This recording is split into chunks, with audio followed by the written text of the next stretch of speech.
জয়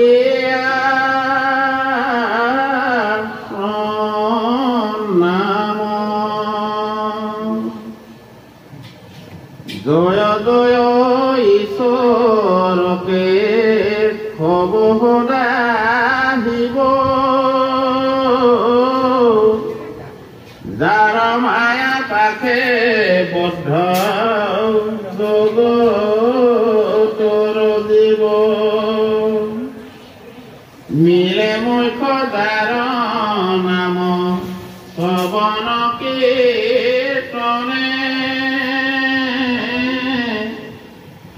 অৰূপণি পাত হেন কৃষ্ণ চৰণে নমো দামোদৰ দেৱ জগত কাৰণ ভকত ভয় দাতা সত্য সনাতন যাহাৰ মায়াত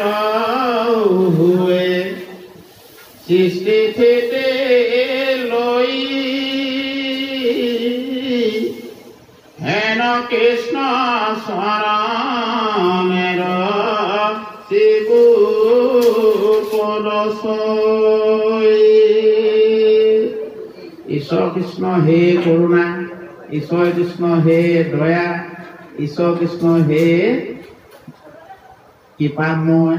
দয়াময় নাম যিজনৰ ঈশ্বৰলৈ গ'লে মোৰ সৰু পণ্ডিত হয়নে তেওঁৰ নাম শ্ৰৱণ কীৰ্তন কৰিলে মোৰ সৰু পণ্ডিত হয় তেওঁৰ নাম শ্ৰৱণ কীৰ্তন কৰাৰ কাৰণে কোন পণ্ডিত হ'বলৈ পালে তেওঁ 14 শাস্ত্ৰ 18 পুৰাণ 4 বেদ লিখাৰ পাছত কেনেকুৱা অৱস্থা আছিলে বাতুল পায় বাতুল মানে পগলা হৈ ক'ত বহি আছিলে বদ্ৰিকা আশ্ৰমত আৰু সেই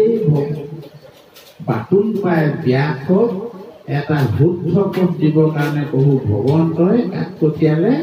তেওঁৰ অংশ অৱতাৰ নাৰদক পঠালে আৰু নাৰদে গৈ উপস্থিত হোৱা কথাখিনি আপোনাৰ হবে আগতে পাইছে তাত নাৰদৰ মুখে কি তত্ত্বটো দিয়া হ'ল কি তত্ত্ব দিয়া হ'ল সেই তত্ত্বটো আমিও ল'ব লাগে হয়নে এই তত্ত্ব কিন্তু আমিও ল'ব লাগিব হয়নে নাৰদ বৰদী শুনা মহামণি ব্যাস তুমি হে কৰিলা সম জগতকে না নিৰন্তৰে পশুৰৰ লোৱাইলা তুমি পান নাহি মন্দ কৰ্ম আৰু ইহাৰ সমান হয়নে গৰিহিত কৰ্মক কৰিলা ধৰ্ম বুলি তোমাৰ বচনে প্ৰজা নাখিলা সমূলি সেই সময়ত প্ৰজা কেনেকুৱা এনেও বিষয়ত আসক্ত হয়নে আকৌ কৰিলে বলি দিয়া বিধান কৰা কিবা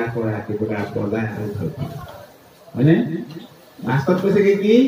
হিজিল তোমাৰ ঋষি পৰম অন্যায় নাহি হুষ্ট চিত কব এই অভিপায় কপতি কহিলা তুমি অন্যকে ধৰ্ম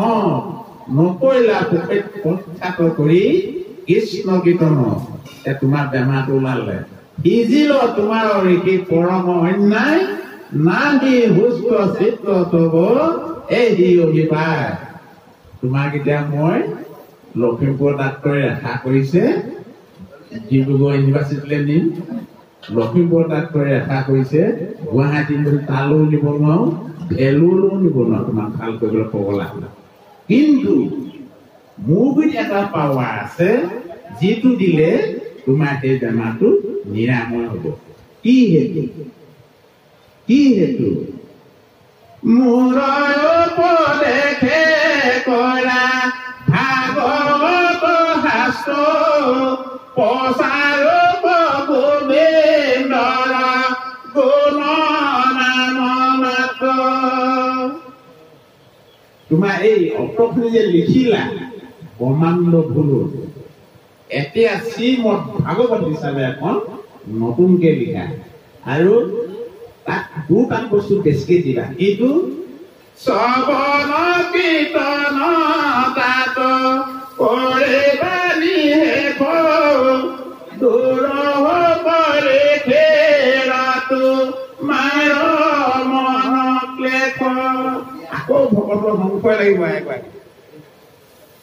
কাৰণ ভকতি নবিধ এইজনে দেখোন দুবিধে কৰিবলৈ ক'লে হয়নে সেইকাৰণে আকৌ উত্তৰ দিছে জয়দপি ভকতে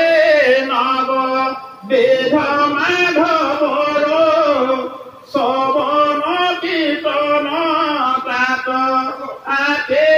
শ্ৰেষ্ঠতৰ স্মৰণ বন্দন পদ সেৱনত কৰি যশ কীৰ্তনত আতে তুষ্ট সন্ত হৰি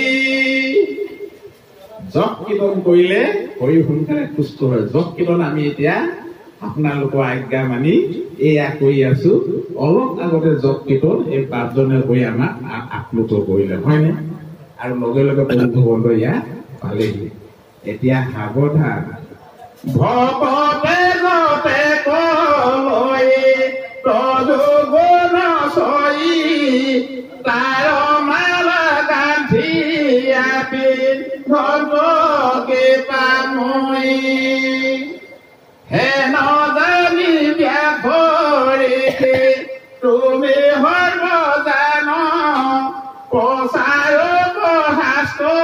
কৃষ্ণ চৰিত্ৰ প্ৰধান কৃষ্ণ চৰিত্ৰ প্ৰধান কৰি আকৌ নতুনকে এখন লিখা নহলে তোমাৰ বেমাৰ ভাল নহয় সাৱধান পানী আকৌ সোমাইছে কি লিখিবা হয়নে ছাগলী বলি দিয়া নিলিখিবা মহ বলি দিয়া নিলিখিবা পাৰ বলি দিয়া নিলিখিবা কোমোৰা বলি দিয়া নিলিখিবা কি লিখিবা এইটোকে লিখিবা মই যিটো কৈছো হয়নে যেটো বাইকে নাহি গুণ কৃষ্ণৰ চৰিত্ৰ উশেষগত কৰে সেইটো পবিত্ৰ বাক্য সেইটোৱে লিখা য'ত কৃষ্ণ চৰিত্ৰ আছে য'ত নাই সেইটো কিন্তু উচিষ্ট গততকৈ লেতেৰা আমি এই 5ফালে কৰিব লিখা হয়নে তাক কামতি হব কাকতৈল কামে পুৰু সৰয়াতে ৰতি